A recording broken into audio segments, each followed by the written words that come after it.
G'day, I'm Peter Sesselmann, and again today I have an old guitar here that I'm planning to repair. I'm kind of going to turn it into something else. So first let's have a look at what we have. I got this on Facebook Marketplace. It's an old guitar case here. It's split open a little bit. I reckon I can fix that by re-gluing that down. So this is a nylon string guitar. I took the strings off last night, so there's no strings on it at the moment. You can see here there's a lot of these have cracked and broken. You can see that there, it's broken as well.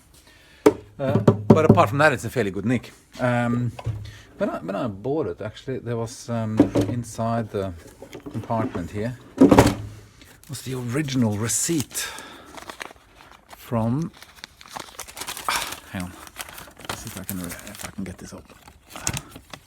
So it cost $57 once upon a time, and that was in 1969. This was purchased from Parlings in George Street, Sydney. I remember the shop well. So a bit of interesting stuff there. This is an Aria. Can we see what it says here if we look inside? Serial number and a few things there. No, this is quite a nice guitar. It's not a junk guitar by any stretch of the imagination. It's well made. Sounds quite nice as a classical guitar. No major blemishes or scratches or anything like that. And this may come as a bit of a shock. A few people might have a problem with this, but I'm actually going to rebuild this. I'm going to change it completely. I'm going to pull the fretboard off. I'm going to take the saddle off.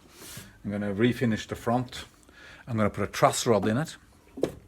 I'm going to round off the fretboard. First of all, take the frets off, round off the fretboard, put the frets back on, and then before that, obviously, put the fretboard back on. I'm going to have a floating bridge. I'm going to put a tailpiece on, and I'm going to put Gypsy jazz strings on it. So I'm kind of turning this into a hybrid classical / Gypsy jazz guitar. Why? The question is, why not?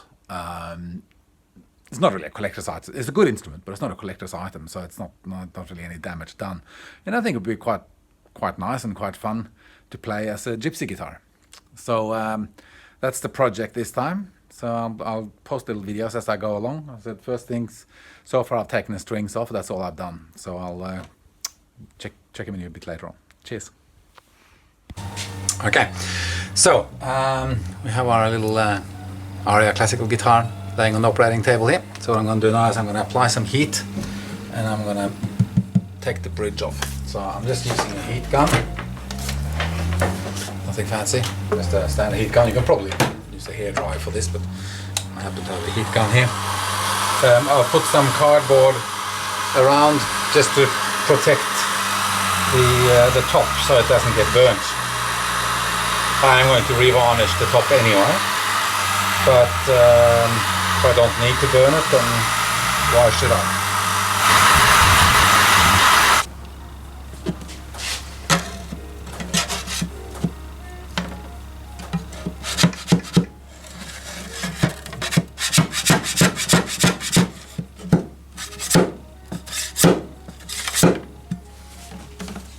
A bit more heat, I think.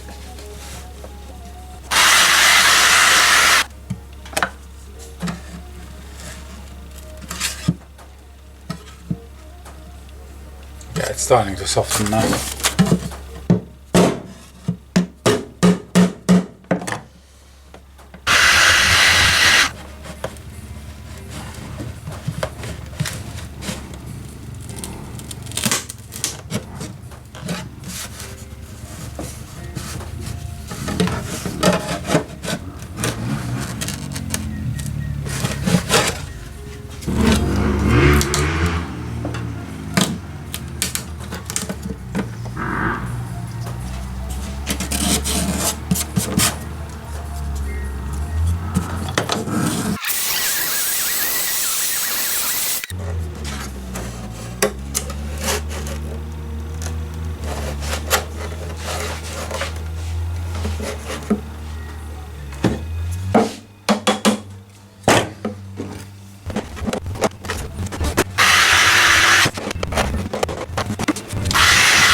So yeah, there the fretboard came off. I'm just going to clamp that onto a piece of wood. I'm a little disappointed with Aria here that they didn't actually use proper glues when they made this guitar. So a simple job like taking the fretboard off became a bit of a painful experience. And the same with the bridge as well. I suppose it was a cheap guitar once upon a time, and they probably figured no one's ever going to want to repair it or do anything with it. Fair enough, but you know, I've had other cheap guitars in the past that I've pulled apart and fixed and stuff like that, and they have used the correct hide glues and things so that you can actually take them apart, repair them and put together again without doing too much damage. The problem with using the wrong glues is that you end up getting some splinters, and it's not a drama, it's not going to affect greatly what I'm doing here. It's just a little bit disappointing, that's all. Anyway, so that's all I'm doing today. So all I'm doing now is just pulling the frets off.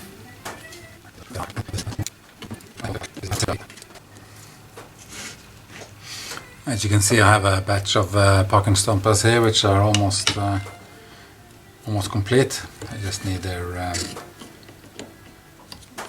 bases trimmed and cleaned up a little bit, and they'll be ready to ship out.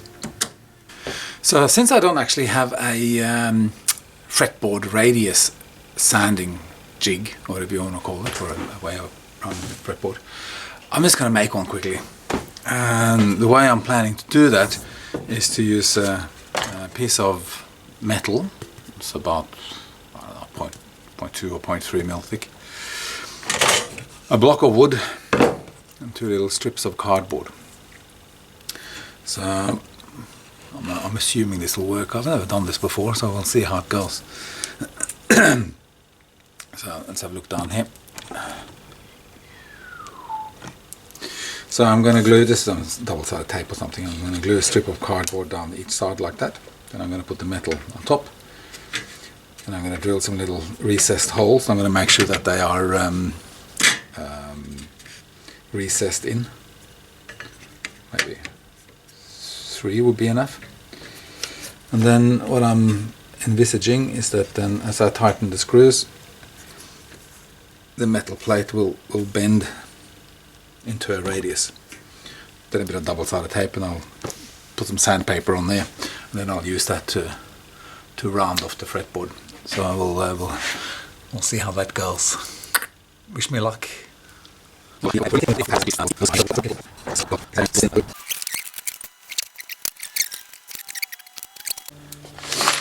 got my box of screws here. I'm going to use some tiny little countersunk screws there, little Phillips heads. So I don't want anything too big, and I need them to go right down inside. So I'm going to drill a small hole. Then I'm going to punch the metal in so that the screw is allowed to go right into it, and then the sandpaper goes over the top. I don't want the screw sticking out into the plane whatsoever. So first I'm going to drill some holes, and then we'll have a look at that.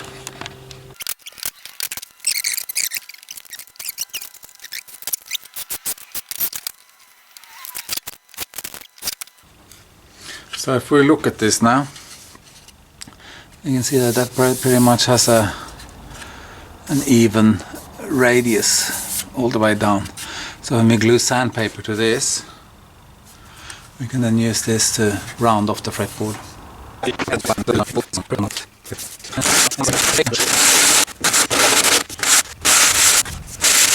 It's got a really nice radius to it, and of course the amount of radius you want on the neck just depends on how much padding you put on each side of the metal plate before you tighten it down to give you a stronger or weaker curve. So I just wanted a very slight curve, which I have there. And that has really come up quite beautifully. I'll tear off the double-sided tape. Maybe you can see that there. It's fantastic. So for now I'm just going to clamp this on a piece of wood so it doesn't warp, and I'm going to look at putting a truss rod into the old classical guitar.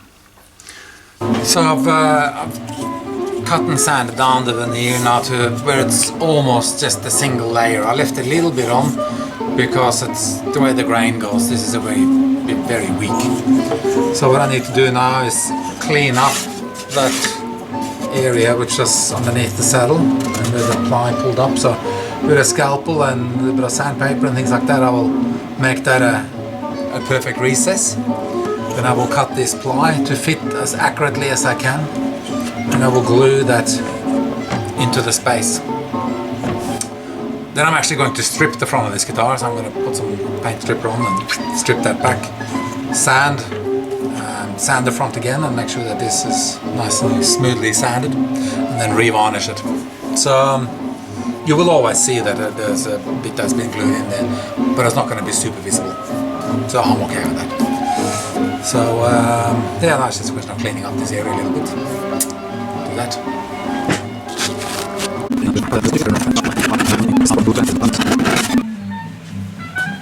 Now I'm going to glue this little shim in. There has been comments on other videos that I've done that I use too much glue. Oh, well, too bad. I'll wipe off the excess. So you know, glue is one of those things that it works if it's there. If it's not there, it doesn't do anything. So better too much than too little, in my opinion.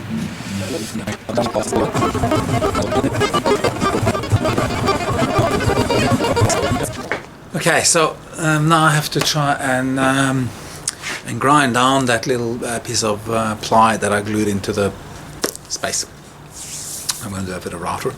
I've made packed it a little bit on each side with some cardboard to keep the router level, and then I'm going to just with a straight router bit, I'm just going to shim some of that extra thickness off before I sand it, because sanding it all down, if not only a mil or so, yeah, it's probably easier to take it a little bit off with the router. So let's give that a go.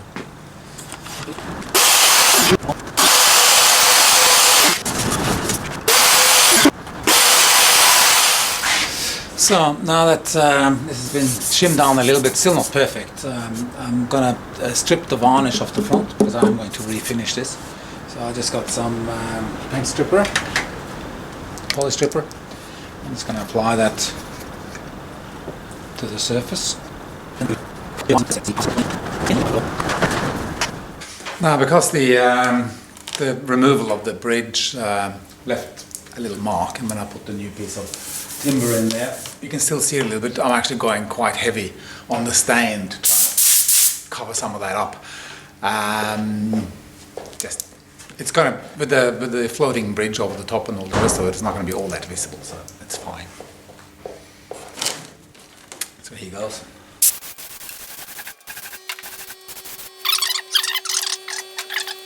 So for the tail piece, rather than just hopping online and buying one, I thought I'm going to make one.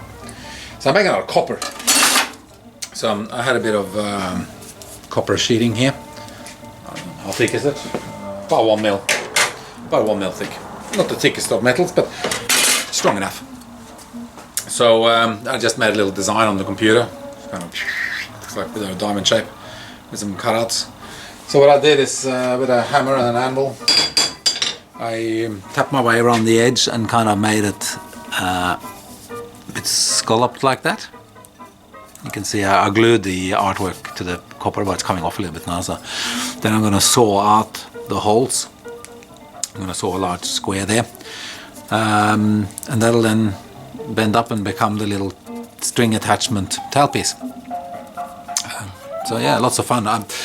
Why did I choose to make one? Because I just like hammering metal. Maybe 20 years as a jeweler will do that to you.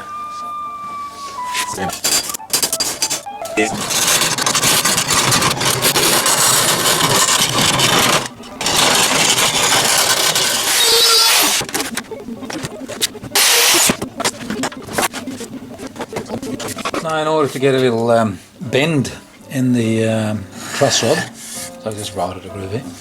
I'm just, with a chisel, I'm just basically scraping out a little bit more in the middle. So I'm about 6 mil deep on either side, and I think I'm going to end up about 10 mil in the middle.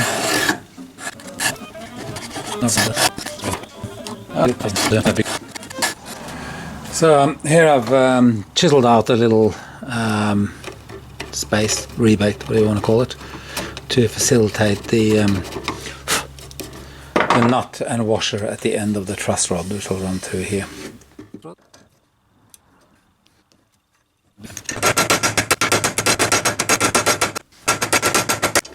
So here you can see I've glued a piece of timber down the top of the truss rod. So that piece of timber has a slight curve in it to push the truss rod deeper into the slot in the middle. Also, I made the groove a little bit tapered by just scraping a chisel through. So once that's dry, I can sand off the excess and put the fretboard on.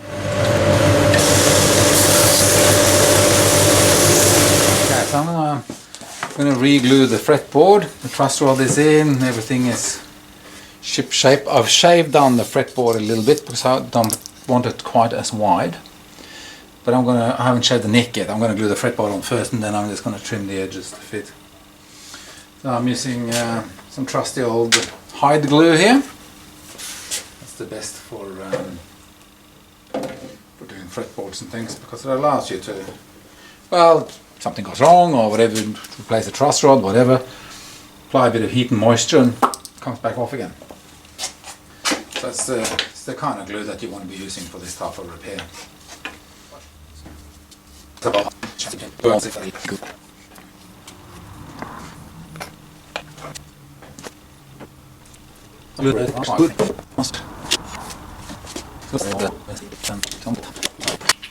I'm just going to let that set overnight, and then we'll see what it looks like in the morning. Okay, so this morning everything is dried, taken the clamps off. So what I need to do now, because I shaved down the size of the fretboard, you can see it overhangs there, so I've got to sand down the edges there and trim all that up. I'm going to sand the back of the neck. I'm kind of thinking I might leave the back of the neck just raw timber with a bit of wax on or something like that. I haven't decided yet, we'll see how I go. Anyway, next step is to sand it off a little bit.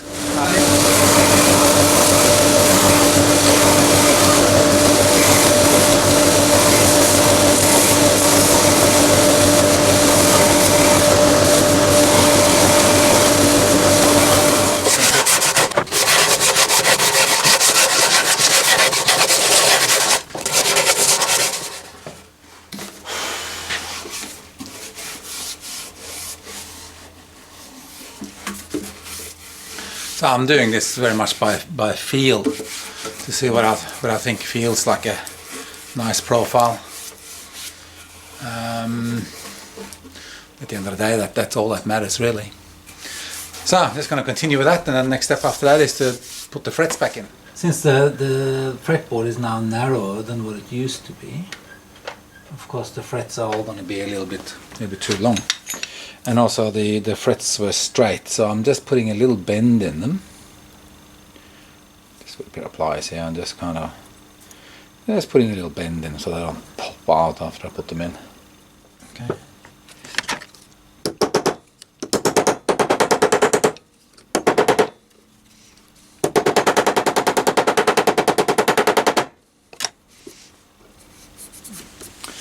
Okay, the fret's going in, so I'll just continue that right across. Obviously I'll snip off the excess and file them down to shape. Okay, so all the frets have now been hammered in. You can see they hang over a bit on the edge there, so I should be able to trim that back just with some sharp side cutters, I'm thinking.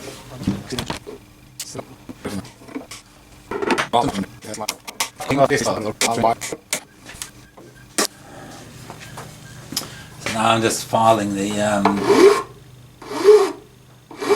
ends of the frets a little bit.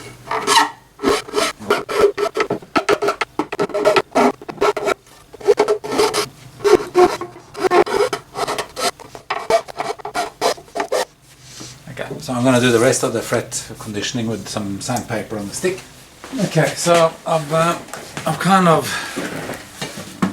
made up or started making a bridge. I still got masking tape all over it, shaped the neck a little bit, put some pegs on, and I just had an old set of strings. that I had here. Now there's a couple of problems I noticed straight away. That's okay, I kind of suspected there would be some issues. And that is that the brake angle at the back here is way too small. If you can see that. The strings basically go straight over the saddle, which makes it kind of rattle like that. So I need to get that down somewhere or another, which is going to be a bit of a botch, I think, because I'm not quite sure how that's going to happen. So I'm going to try and reshape this a little bit so it pushes down and moves the strings as close to the body as possible. The real Gypsy guitars have a steeper angle on the neck. So apart from the rattle,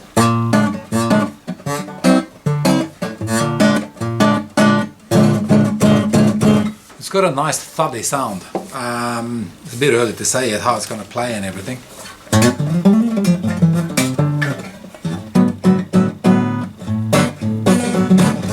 And also these strings are bronze strings, so they're a little bit too brittle. The Gypsy strings are a bit softer sounding.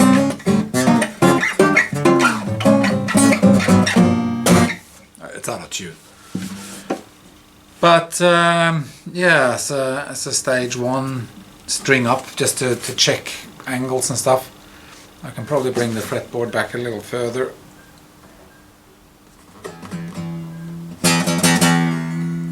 See.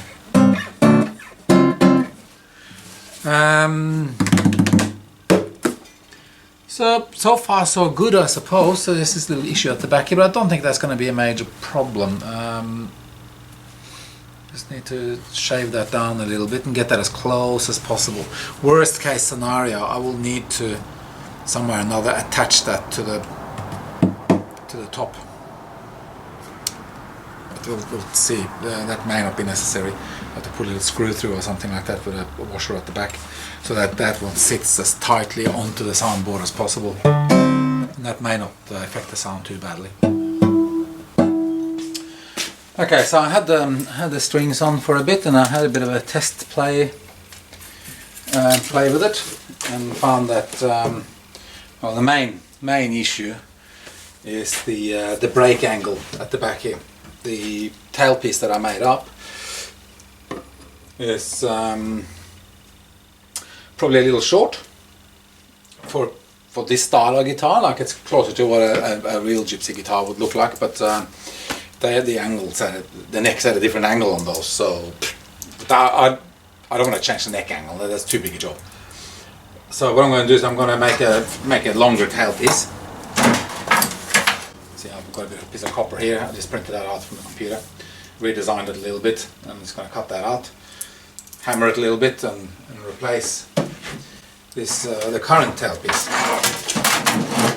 So and also I'm thinking what I'm going to need to do is I'm going to have to put two little screws that go through the top, a little washer underneath and a nut, to keep that down so it doesn't lift up, because the brake angle is quite tight, and I want the action to be as low as I possibly can, because I want this to be a really nice playing guitar, not just something that hangs on the wall for a bit of decoration. So that's the next step now, is to cut these out, make a new tailpiece, and then I'm almost done. I mean, back of the neck needs either a bit of varnish or a bit of wax. I haven't decided yet what I'm doing there. The bridge needs to be sanded and trimmed and cut the edges off so they glue on as a positional. Maybe a bit of stain. I don't know, we'll see how that goes. Frets came up okay, no problems there. The tuners, they still have the plastic for nylon strings. If I take the plastic off, they end up being a bit short. As I might have mentioned earlier, I do have a set that I've already modified. I soldered an extension on them, but right now I can't seem to locate them, so I might just leave the plastic ones on temporarily until I find the other ones, and I'll just swap them over. So I finally put the thing together. Quite a lot of mistakes along the way, but at the end of the day, it's quite playable. It sounds a bit metallic right now, but the strings are brand new. So I think these strings, they will settle. They don't have the break angle at the back there, which is required for a floating bridge. So the whole thing ends up being quite low at the back there. But I ended up having to actually screw this piece to the top, which may affect the sound a little bit. But hey, this is always going to be some kind of bastard instrument anyway. So so I just put some Argentine strings on, which are, if I understand correctly, I think they're copper, which are silver plated. So they shouldn't be as bright as bronze. Although they sound a little bit bright now, I think that'll settle quite quickly. I think it's actually going to be quite good. It has a different sound to a normal steel string. A bit more of a gypsy style sound, I suppose. And actually it feels quite... The neck and fretboard actually worked out really well. Shaving it down and putting a slight curve in it.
So here I am now in my recording studio, and I've had a chance to play and fiddle with the Gypsy classic guitar thing that I built, and it's remarkably good. It's a lot of fun, I tell you. It's just fantastic. Now I've shaved down the neck and I left it kind of raw timber with just a bit of oil on it, so it feels really nice to the touch. It's like touching timber. The fretboard is just the right width and curve for comfortable playing. I think it looks pretty snazzy. Kind of like a hybrid between a classical and a gypsy. I got the long bridge on there. I didn't cut the ends off the bridge for now. Maybe I will, I don't know, but for at the moment it seems to work quite fine like this. It's got the little tailpiece on there. You can see that I hammered out of copper. I ended up having to put 2 little screws in to keep it down because of the break angle. But it's not really affecting the sound. It sounds, I don't know how well the camera can pick up the sound of it, but it sounds really good. Haven't got the final machine heads yet. These are still classical guitar heads, so when you're tuning it's a little bit jumpy. But again, not really a problem. Great fun to play. I'm really pleased with it actually. It's a really cool instrument. So thanks for taking the time to watch this video. And if you like my silly little restorations and modifications to instruments, then click like, and there'll be more videos like this in the future, I am sure.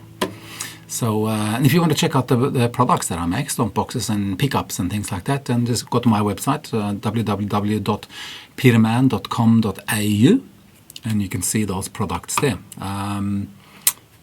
Catch you around. Have a good one.